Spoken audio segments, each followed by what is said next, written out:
দেখি কে আছে। আমি যখন বাবার বাড়ি থেকে আসি তখন আমার মা আঁচলের মধ্যে কি যেন বেঁধে দিয়েছিল, আমি আপনাকে তাই দিচ্ছি। এই তো লাডু, ঠিক আছে আমি খেয়ে দেখি। স্বামী, বাহ বেহুলা বাহ, তোমার হাতের সেই লাডু খেয়ে এখন আমার মনে হচ্ছে আমি অমৃতে সদা পান করেছি। এখন আমার অনেকটাই ভালো লাগছে। সত্যি বলছো? সত্যি বলছি। আচ্ছা বেহুলা, দেখতে পাচ্ছ ব্যতিক্রম বাসর ঘর, লোহার বাসর ঘর, তোমার আমার ফুল সজ্জার স্থান। চলো না, বিলম্ব না করে আমরা চলে যাই আমাদের ফুল সজ্জায়। স্বামী, বলো। তার আগে যে একটি কথা বলার ছিল। কি কথা? আমি ভেবেছিলাম কি ভেবেছিলে? যখন আমার বিয়ে হবে আচ্ছা, ওই বাসর ঘরে গিয়ে কি স্বামীর সাথে সাথে সারা রাত গল্প করব। বলছি কি বেহুলা, এই গল্পটা অন্যদিন করে নিব। আজকে ফুল সজ্জা রাত, খেলাই খেলাই এত সুন্দর রাত, কিছুতেই বিলম্ব করা যাবে না। এই ফুলসজ্জা তো অন্য টাইমেও করে নিতে আমরা পারি। ফুল সজ্জায় যাব, তাই বলছি কি বেহুলা, তুমি শীঘ্রই আমার সাথে ফুল সজ্জায় যাও। ঠিক আছে স্বামী, তোমার সাথে যেতে পারি, একটি শর্ত আছে। ঠিক আছে, কি শর্ত তোমার? তুমি কি আমার সাথে পাশা খেলবে? ঠিক আছে, আমি তোমার সাথে পাশাই খেলবো, কিন্তু কি পাশা কি সারা রাত খেলতে হবে?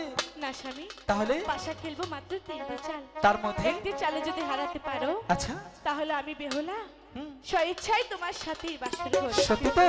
হ্যাঁ। ঠিক আছে, নিয়ে এসো তোমার পাশার গুটি, চালো তোমার পাশার চাল, দেখবো কি আছে এই কপালে আজকাল।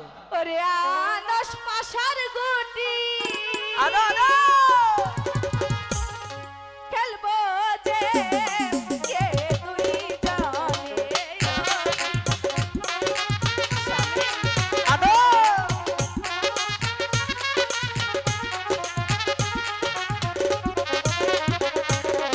কত বেলা নিল রে পাশা,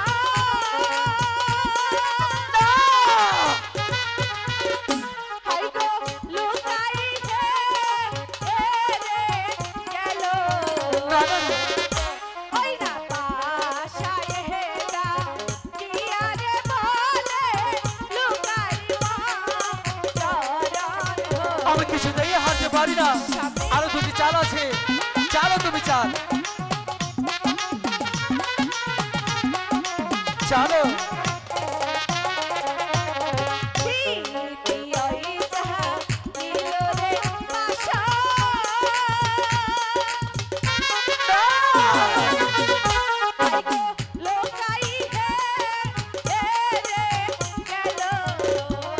কিছুতেই হারতে পারি না।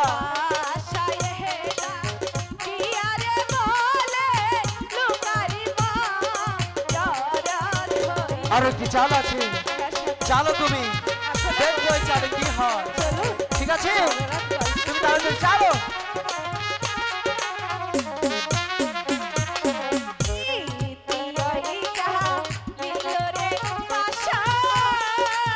জিতে গেছি।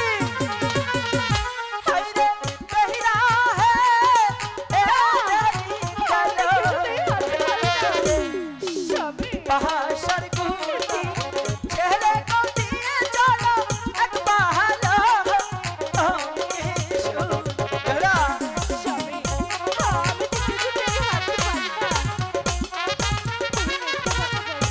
জিতে গেছি। তাহলে চলো বিলম্ব না করে আমরা ফুল সজ্জায় সজ্জিত হই। ঠিক আছে, তাই চলো।